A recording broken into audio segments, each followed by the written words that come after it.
And hello good people of the internet, it is I, Tommy Kelly, and this is Adventures in Woo Woo. This episode we're going to do a Q&A where I got questions from my patrons and from people on Discord. I'm going to start off by saying that there might be my fan is on here, so there might be a bit of a hum in the background, and the door is open because I tried to record this video already, and within a couple of seconds I was literally a ball of sweat from the heat that is in this office. The office is great that it's so warm. And insulated so well when it's the winter months. It doesn't work so well when it's the summer months. But that's such as it. Most of the time I have the door open and the windows open and the fan on, and it's fine. It's just when you're recording, you know, any sort of noise kind of adds to the background hum. But anyway, hopefully it'll be fine. So the very first question comes from Mate Bende over on Patreon. What's it like playing guitar again after a long break? Any plans about releasing albums, new songs, bands, etc.? Well, it's been very interesting because it's come roaring back, and it's been very odd in that how much of the music is an intrinsic part of who I am, of being a musician, and how I had completely neglected that or forgotten that or let that go. And then when it came back, it was just like, oh my God, this is so a part of me. This is like a huge kind of part of my soul that had not been nourished or had been ignored or just kind of, you know, thrown away for many different reasons. The main reason just I suppose I lost all my confidence in it. That's the short and concise answer in it, and kind of felt I'd given up on it in I suppose, yeah, lack of confidence and giving up. But anyway, since it came back, and it's come back in a different way, in that, you know, I don't have to be a rock star. I don't have to be all of these things that I used to think you needed to be in order to justify spending time doing these things, whatever. But as you can see from the montage of stuff that I'll put over me answering this question, I've turned one half of the office into effectively a recording studio or a music studio or a rehearsal studio. And that's been going really, really well. And I am recording stuff. In fact, we nearly have a full song complete, and we have a load of songs written. I'm working with Enda, who does the photography with me. He's in one of the early Adventures from Woo Woo. Remember I was doing like the 40-minute weekly shows last year. He's in the one about we're doing street photography in Dublin, and he's in that. And he was in one of the very first bands I was ever in millions of years ago. And we kind of, well, obviously we've been friends all over the years, but we tried before to get back into music up to 5, 6, 7 years ago, and we give up very quickly because it wasn't working for us, and we were kind of both jaded by the whole thing and kind of lacking. When I say lacking in confidence, it's like obviously we did loads of gigs and played in front of people and all that. It wasn't that. It was lacking in confidence of what's the point of doing this? You know, no one cares. In fact, you know, like there's a lot of gatekeeping in music, blah, blah, blah. Things I've talked about before in the vlog, and I don't want to get into it because it's quite negative, and music at the minute is so positive for me. On a kind of practical thing, I feel I didn't lose an awful lot of skill from the time I'd taken up, like physical skill, whatever. In fact, I would say I have an appreciation of music that's slightly better than what I may have. I remember listening to tapes years ago of me when I was playing guitar when I was like 19 or 20. And I was like literally obsessed with guitar, and that was probably the best I ever was. And I remember thinking back on, Jesus, I couldn't do some of that stuff now, and I certainly still couldn't do some of the stuff, but I can play as well, if not better, than any time, like say from my early 20s to my 30s when I was, and especially when I was teaching and all of those things. I don't know, there's different. The relaxing has kind of made it a bit easier or something. Getting the new guitar as well, I didn't realise just how important a really good guitar was. And I did it, like, I mean, I had a decent enough guitar. I had a Japanese Strat from a 1982 Japanese Strat. It's a good guitar, and I've recently, pointing at it off screen, recently toned it, painted it, stained it, that's the words, and it's all good. So yeah, I don't want to harbour on too long about the whole music thing, but yeah, albums coming, well, recordings coming, loads of songs written, doing well and enjoying the whole thing. Bought myself a early birthday present and bought myself a piano, which is wonderful, and I'm so happy. So hope that answers your question. All systems go, loving it, huge part of my life that I had neglected, and I'm really enjoying nourishing it, and 100% I'm blaming or putting all of this on Pan, because it all happened when I started annoying him. Steve Graves, how did the 40 Severance come to you? Steve, this is a question I have been asked a few times, and I have answered it obviously a few times, but it's mostly in other people's podcasts, I suppose. The first opening chapters of the Grimoire of the 40 Severance does detail it a bit of how it is. We're fairly concise, I suppose, in this, and not labour the point too much. It came to me because I felt like I had my dreams, my hopes, dreams, and everything was coming to an end. I had kind of not doing well in the kind of self-employment, in the financial area of things, and I kind of felt that I was going to end up having to stop doing what I was doing and go and get a real job. And for whatever I had in my head, whatever kind of scenario that had come up, it would be that I was going to end up, brushing the streets, or being some sort of, really kind of, I was going to say embarrassing, and that's not quite fair to people do it, but something that would be the complete opposite and seem as a complete failure for what I wanted, like the kind of the opposite of thing, and embarrassing for me, I suppose that's the way of doing it, that it would be degrading in some kind of sense. But that was what I felt was going to happen, that is all, I had my luck, I had my time, I gave it all, and it didn't work out for me, or whatever. But I had a couple of weeks or a couple of months where I kind of had enough that I could, have one last hurrah, one last thing I could do before I went off into the sunset to sweep some roads, or whatever was the equivalent job that I assumed, real job. And so I decided I would do something completely 100% selfishly, just for myself, just something that would be for me, not trying to make money, not trying to prolong my career, not trying to get famous, not try to any of these things, not try to be successful, not try to do the next big thing. If I had a couple of months and I was going to do something that I would be cool, that I could use, and that was the approach I came into this, as well, I can do this, and I did it totally for me. 100% for me. Absolutely the most selfish creation I've ever had in my life, where I was not thinking about anyone else at all in regards to the creation of it.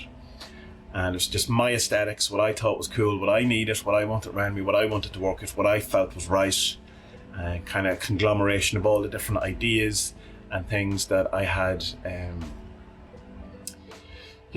learned about and read about and interacted with and all of this kind of stuff. And so I launched it into the world, thinking a bit like my comics, that it would be, 6-7 people would maybe buy it, read it, look into it, and then after 2 weeks, no one would care, and I'd go sweep some roads. And very quickly after it came out, it seemed that that's not what was going to happen, and ultimately it entirely changed my life for the positive. So, yeah. So it was an act of, I was going to say an act of desperation, not an act, it was an act of a condemned man doing exactly what he wanted without lust of result at all, other than wanting something for himself. So a perfect magical act in many ways. Joe Forrest, if you were to go beyond the veil tomorrow, what legacy would you like to leave behind? Oh God. I would hope, my hope would that I left the world a little more healed and a little more positive than I found it. And I think in some ways I have, in the people I've interacted with or whatever, but I've yet to do that in my own. I have a lot of shadow work around sadness and joy and that kind of stuff that I need to work on that a bit myself. But I feel I've spread, if anything, I've spread a little bit of joy and a little bit of peace, a little bit of healing around the world in my own little kind of way. And what more could you want than something like that? Good question, Joe. I'll have to think about that a bit more. I think we should probably think a bit about our legacies more than we'd like to think. What impact would you like to have on the world, even if it's any only small kind of sphere of influence that we have? Greg McMichael. What book was the tip about the Copperwire from the latest podcast? This is the podcast where me and Spud were talking about the Hat Man, and the book is Stuart Wilde's Simply Wild, which is kind of an interview book, one of those ones where he's given questions from people, or I think he was interviewed and it was transcribed, and he talks about his interactions with the Greys. There's kind of the book where you kind of realised that Stuart wasn't just this new age kind of light and love guy, because he talks about like running after grey aliens with swords, and he starts getting into stuff about the morph. He gets to get very, very woo, gets very dark. But the alien stuff, yeah, he's He said the other one he said was projecting love at them, that rather than fear, which we kind of covered in the podcast about Heartman as well, that if you can kind of not get scared about it and instead, the opposite, you can, project love at them. They tend to not like that or whatever. But it's all a bit, he was definitely reading a lot of David Icke, I think, at the time. So that's all that we have from Patreon. So let me go to Discord. Okay. IDCT321. I have a question. The beginning of this year was not great, and then it got terrible for me personally. Not because of any pandemic, just something going on for a while. Now things have settled down a lot more as I pick up the pieces. My question is about the vivid dreams that I've had since things have calmed down for me.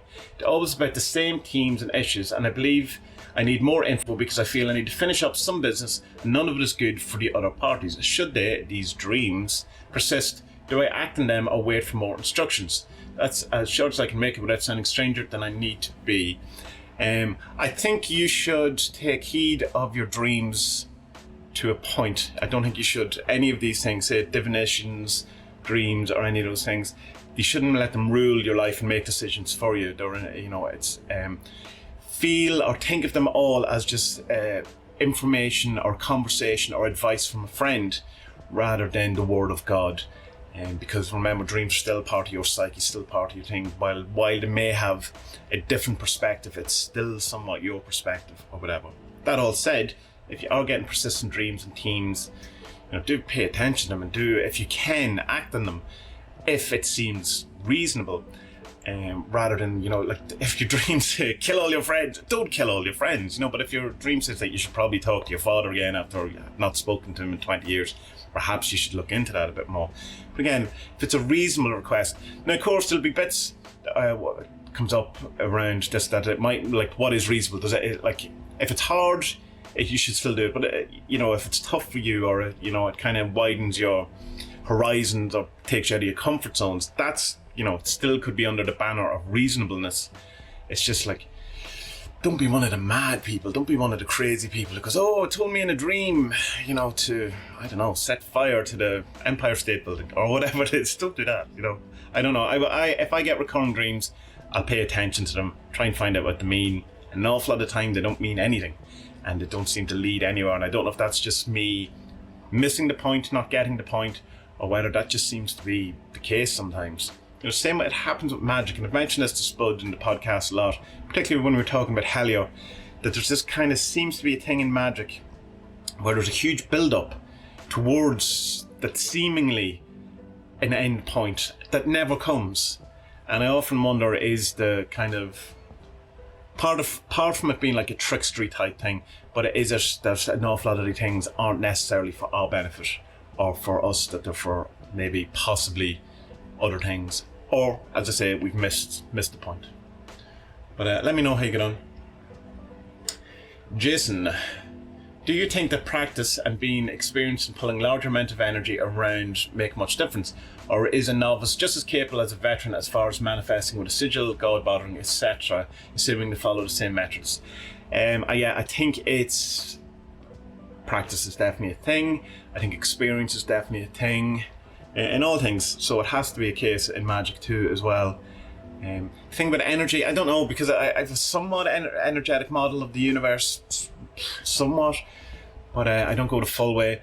But I know people who are into the energetic model think that you should definitely have, build up your energy, do things like Tai Chi or, Qigong or any of these type of things. And we have that recurring thing of this life force energy like Vril or Prana or the million other names that we have for this type of thing. And yeah, they even come down to what you eat, the water you drink, exercise, all of this kind of, without getting into kind of a personal power, Tony Robbins type thing, but I do think it all adds. And I do also think that some people are probably innately more talented at magic than other people. Although I have a constant debate with myself whether talent exists or not, and whether it's not just an applied interest, or people, the most talented people seem to be the people who spend the most time doing the thing. Although there's no amount of me playing baseball would ever have made me as good as some other people, or, it seems to be talent in physical areas but I'm not convinced there's talent in the other areas. Although, like say, think like something like mathematics, I have no aptitude towards it at all. Like it's not. I don't even know if I'd be good at maths because I find it so dreadfully boring, and I just can't get engaged in it or not. So I don't think there would ever be a case where I could work hard enough at maths or math, whatever way you would math. I don't know. So I don't know. I don't know is the answer. Talents somewhat seem to be work and sometimes not. That's the best I can do. Another one from Jason. What's your thoughts on repeating a spell, sigil, etc. rather than just one and done? My thoughts are that if you're repeating the exact same spell over and over again and hoping for a different result, then that is the definition of madness. But augmenting it, changing it slightly, and having a slightly different attack, different approach is the way to go. That's it, you know. But again, coming up with that whole thing, have a check. Is this a realistic goal? Is this something I can do? Would I be better off chunking it down into something smaller and working on a smaller goal rather than going straight to the lottery win or whatever is the equivalent long-term goal? Yeah, but I do think doing the same thing over and over again. Although that whole kind of thing of, you know, the definition of insanity is doing the same thing over and over again, hoping for a different result. But that's also the definition of rehearsal and practice, particularly with a musical instrument or, well, anything. If you're playing a guitar solo over and over and over and over and over again, eventually you will get a different result in that you can play it properly. So, both your questions I can see both sides of it. I personally, in practice, if I do a sigil and it doesn't work, I'd mostly drop it, I would say, or I would augment it, change it, and have a different kind of approach to it. That's a good one of is, rather than say, looking for the new job, doing a sigil for the new job and see that doesn't work, do a sigil for a thing that you would do only if you got a new job, like buy a bottle of champagne and drink it, and you're only going to do that when you find out that you've got the new job. That can be interesting. That can have kind of effects that you're enchanting for the thing after that only occurs if you get the thing that you want. So try that. Abraxas. How do you view entities, god, demons, spirits, etc.? Man, this changes us dramatically depending on what time of year you're going to ask me this question.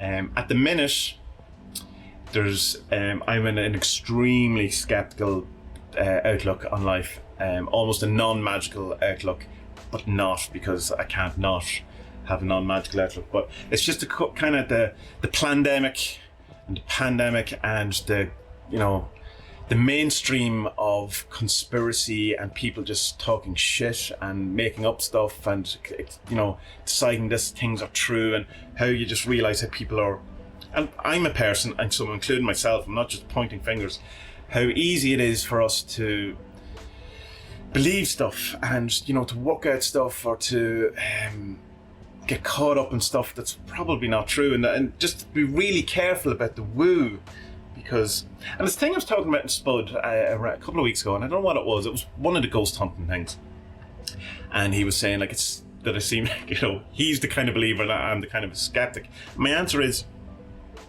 there's definitely something to this, and the more you kind of acquiesce to the ludicrous woo, to, you know, like the new age, you know, massive new age, kind of heightened new age kind of fluff, the less the seriousness, or the less the real stuff will be taken seriously or looked into or allowed or developed or any of this kind of stuff. So that I can watch a ghost hunting documentary as entertainment, but not as a kind of I don't think it's helpful towards, in fact, it's the opposite. It's not helpful towards trying to legitimize the proper stuff of woo, and looking into things more. Like, say, I don't know, like remote viewing seems to definitely be a thing.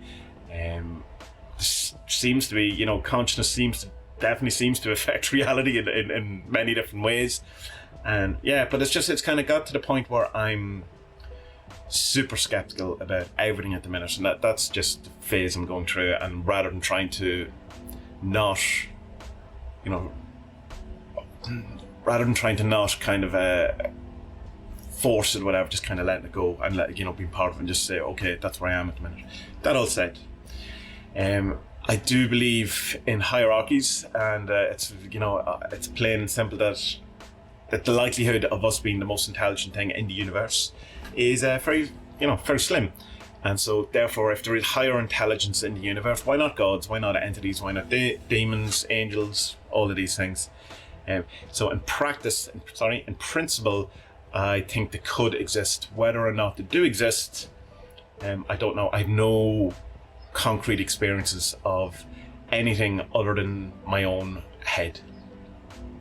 And I know some people who have, and I believe them, but I haven't, so I don't know what it is. And although I've had many a woo experience, but nothing that's kind of put me over nothing that's made me into kind of the Gordon White sense of becoming invincible. I'm not invincible in that sense at all. And but yeah, like, but then there's the kind of other things, like maybe gods do exist in the same, but like, what's the chances of us having any sort of relationship with it? In the same that, like, we have a relationship with ants, and that whole thing of, you know, getting their attention. Well, like, we say ants did some big ritual, and when, you know, someone went round clockwise, someone went round anti-clockwise in circles, and you came across, because that's super interesting, and you got their, they got your attention, but you can't grant them any favors. You can't make their ant lives any better. You don't even know what they're asking for. You know, it's like you can get the attention possibly, but can you communicate? I don't know. But sometimes I feel you can. So I don't know. Ganesha feels very real. Feels absolutely real, and it's so, like, most magicians will say that, even people who don't, you know, go for the actual anything outside the psychological model. I'm nearly sure Gordon, word for word, Gordon White says it on his website at one stage, and Alan Chapman, his books are dedicated to Ganesha. So, what do you think? What's your? I think you've told me before, though. To be fair, I think I do know what yours is. Serendipity. Okay, this is a couple of paragraphs. The podcast I'm remembering is probably from a few years ago at this point, even though from my perspective it wasn't that long ago, because she's been maybe I'm wrong. They've been listening to them from the beginning up to now. I related to what you were saying about there not being firm boundaries between what makes something a god, a demon, or whatnot. Yet at the same time, you mentioned you didn't work with demons, and it made me wish I would chime in with a conversation. I see more recent podcasts lists where you work with Pan, but I haven't listened to them. Seems to me Pan has somewhat of a demonic energy to him. Trickster, possibly. Depends on what you mean by demonic. My thing with the demon thing is, and with Lucifers and all of these things, is that when you decide that demons are good, when you decide that Lucifer's good, or Satan is good, or the good guy, all of these things, you have negated the archetype of the evil, and you have no kind of place for an actual archetype or a bad, nasty, shitty, evil entity in the world. And then you can kind of put that in Jehovah or whatever you want, but it's still not quite the same. And there's no way that even if you flip the thing, that you're going to make Jesus as the equivalent bad as what the Christians see Lucifer as, or Satan or whatever. So I think there can possibly be demonic, and we kind of feel that we don't want to in occult circuits or whatever, you know, that see them as bad things, but maybe they are. I don't know, certainly Alan Chapman thinks they are, and I know lots of people who just, you know, who claim their lives have been fucked up after working with demons and stuff like that. But yeah, Pan, no, Earth Spirit, very different. Good guy. But it depends what you mean by demon, obviously. The demon or malevolent. Yeah, so I don't see Pan as malevolent. My brain and my mouth don't connect to it. Benevolent. Not necessarily always in your favour, though.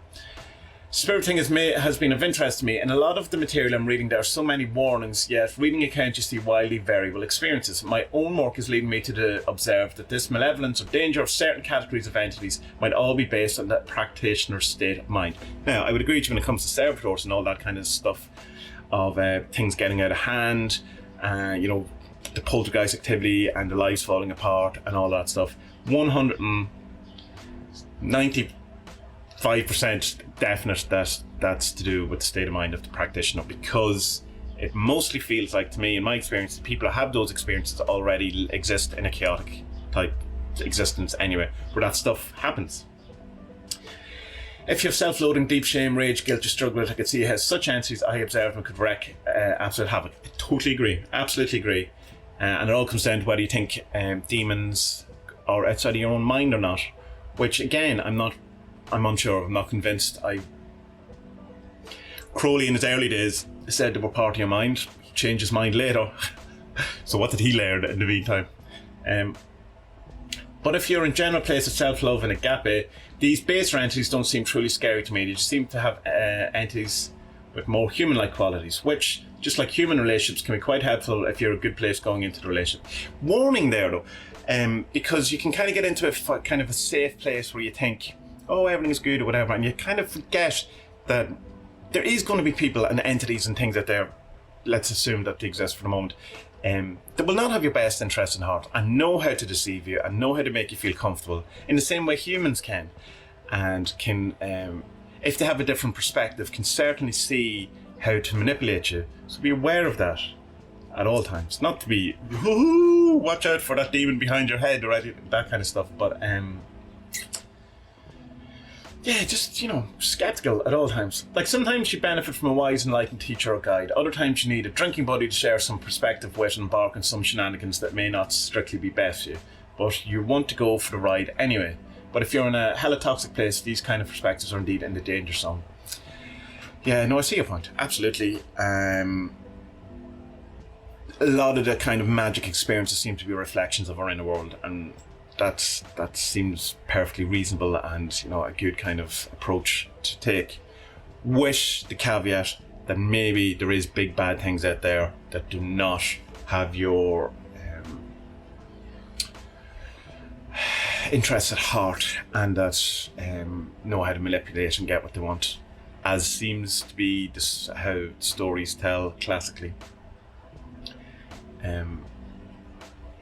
Yeah. What do you think? I know what you think. This is kind of a... Yeah, no, I understand. I know where you come from, and it's just that, I'd leave it with that kind of thing that I would come from, thing that's probably inside your head, but maybe it isn't. Harry and Ago, I have 2 questions, although you don't have to answer both. I will. Have you given much thought about what magic actually is and why it works? Given your years' experience and practice, do you have any working theories as to what it is all about?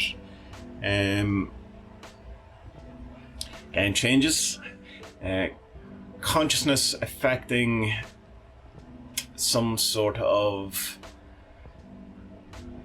morphogenic field, like a field of energy, like a kind of like a matrix, I suppose, if you want to use those kind of words. Or if you're a dream, the dreamer in a dream, so you magic a dream, but you're not the only dreamer in the dream, so you don't have full control. And being lucid and awake obviously makes it easier to change the dream, in the same way that being aware that you're dreaming in an actual dream gives you more control, but the dream still tries to suck you back in at all time. I know it's a question, like, why? What is magic? Why does it work? I think it's to do with will, intention, consciousness. Part of my brain thinks there's definitely a divine plan of some kind of thing. It could be a hell, could be in prison, and you try to escape. It does feel, and one of the kind of things that I do notice, when you get kind of a glimpse of behind the curtain and you go, oh, that's straight, and then it's immediately kind of pulled away from you. But it's a game. The game thing is that it feels like this is a game, and I know at times I can feel like I'm winning the game, and then go, what? And then you catch yourself, and that kind of goes away. But there seems some sort of thing. So if it is a game, then magic is part of a way of navigating the game and winning the game. How do you overcome procrastinating when it comes to creative endeavors? I keep talking about doing creative projects, but I rarely take time to do them. That's because you don't really want to do them, and you just feel that you should do them. If you wanted to do them and you were psyched by them, you would be doing them. No question. Because it would be enjoyable, you'd be gravitated towards it, and it would be the thing that would become what you want to do rather than procrastinate. Procrastination is because you don't want to do it. It's as simple as that. But it mightn't be just as simple as that. It could be, I noticed that my procrastination will be when I have to do something that's part of a greater thing, that just don't want to do the next step. Like, I found myself was doing it with Unreal Engine when I was saying I want to learn Unreal Engine in order to to have reference and backgrounds for the comic, and it was kind of, there was something I didn't want because it felt like an awful lot of work and I had to kind of buckle down and do it. And then when I did it, when I started, it would completely open up, and I spent hours and hours, became kind of obsessed with the whole thing. But it's that initial thing of, I don't want to do it, I don't want to do the hard work, I don't think this is going to be fun. And once I got my head around that, so you have to find something that you want to do, not that you feel you should do, that will be a benefit, that is how work, that other people will like, that, you know, might make some money, or any of those things. Do something that is fun. That's your barometer of what your creativity should be, because it will be fun. Not to say it won't be hard work, but you'll want to do it. And hard work that you want to do isn't really hard work in the same way hard work that you don't want to do is definitely hard work. So if you're procrastinating an awful lot about creative endeavors, find out why. Why do you not want to do it? What is the thing that, like, I suppose you could procrastinate because you're too tired and stuff like that. So maybe change that kind of lifestyle thing. But my experience is that there's just something I'm avoiding, and I don't want to do it because it doesn't feel like it's going to be fun. It's going to feel like it's work. And sometimes you just have to do the work, like the Unreal Engine. Once I got like about an hour into it, I cracked the little bit of thing that I wanted, and it opened out for me. It became fun. So there's some area I would suggest that's not fun. So find something that's fun. So that's the end of the question and answer for another time. We will be doing some 47th readings next week, I think. So if you want to in on that, then join up to Patreon, any level, and you can submit your questions next week. And yeah, hope I answered your questions. Serendipity, I'm not sure I completely answered your question too well. I will have to have more of a think about it, I suppose, or we'll hash it out in Discord and have a longer conversation about it. So, good people of the internet, until our next adventure, be well, and may your best days be ahead.